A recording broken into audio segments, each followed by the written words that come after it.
I regret every day I wasted with you." My wife's voice was calm, almost relieved. The words landed harder than a scream ever could. The restaurant faded into silence. Glasses clinked. People laughed. Somewhere, a waiter apologized for spilling wine. None of it reached me. I looked into the eyes of the woman I'd spent 11 years loving, searching for a crack in her expression. There wasn't one.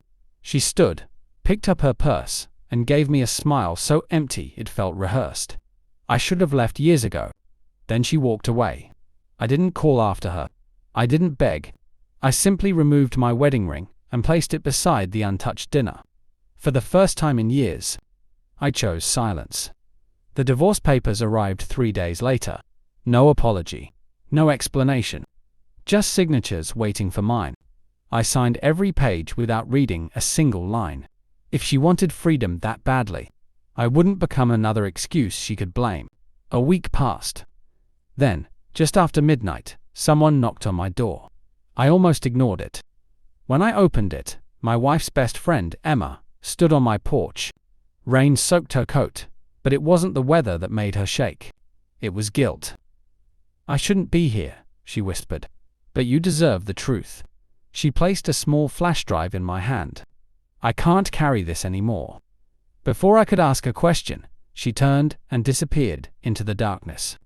Inside, I stared at the drive for nearly an hour. Some instincts beg you not to open certain doors, because once you know, you can never unknow. Finally, I plugged it into my laptop. Hundreds of files appeared. Photos, bank statements, hotel bookings, screenshots of messages. At first, they looked random. Then I noticed the dates. 3 years.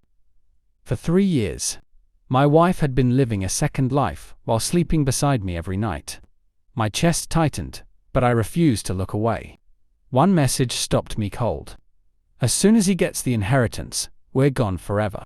I read it again, then again. Suddenly, her words at the restaurant weren't about love. They were about timing.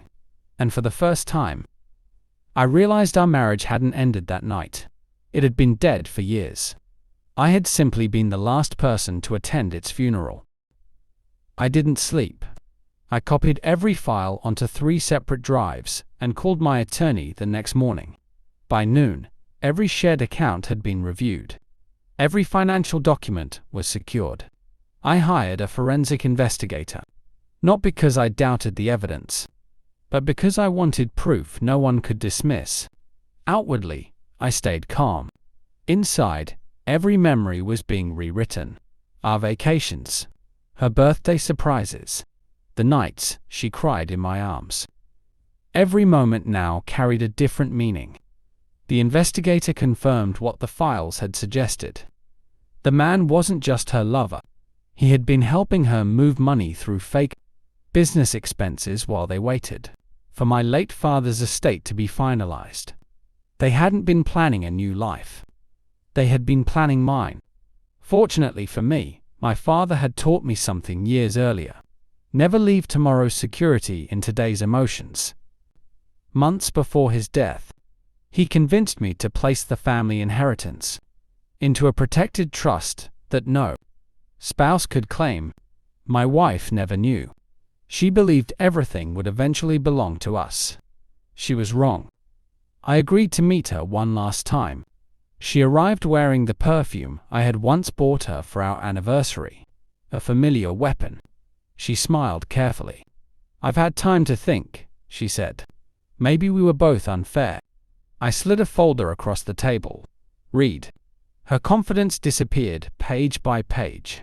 Photos, bank transfers, hotel records, printed conversations, then the investigator's report. Her hands began to tremble. "You followed me." "No. I followed the truth." Tears filled her eyes. "It wasn't supposed to happen like this." I looked at her for a long moment. "I know. You don't understand." "I understand enough." I placed one final document on top of the folder. The trust agreement.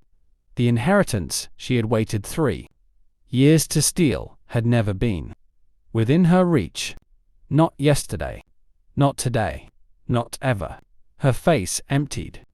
All those years of pretending, all those calculated smiles, all that patience, worth nothing. As I stood to leave, she whispered my name. For the first time since our marriage began, I didn't turn around. A month later, I heard her partner had disappeared after discovering there was no fortune to inherit. The business they planned together collapsed under financial investigations. Emma sent me one final message. "I'm sorry I didn't tell you sooner." One typed to reply, then deleted it. Some chapters don't need another sentence. People think revenge is about making someone suffer. They're wrong. Real revenge is refusing to carry the weight they tried to place on your shoulders. She told me every day with me was a mistake. Years from now, she may still believe those words. But she always remember one truth she never expected. She didn't lose my love. She lost the only man who walked away without looking back.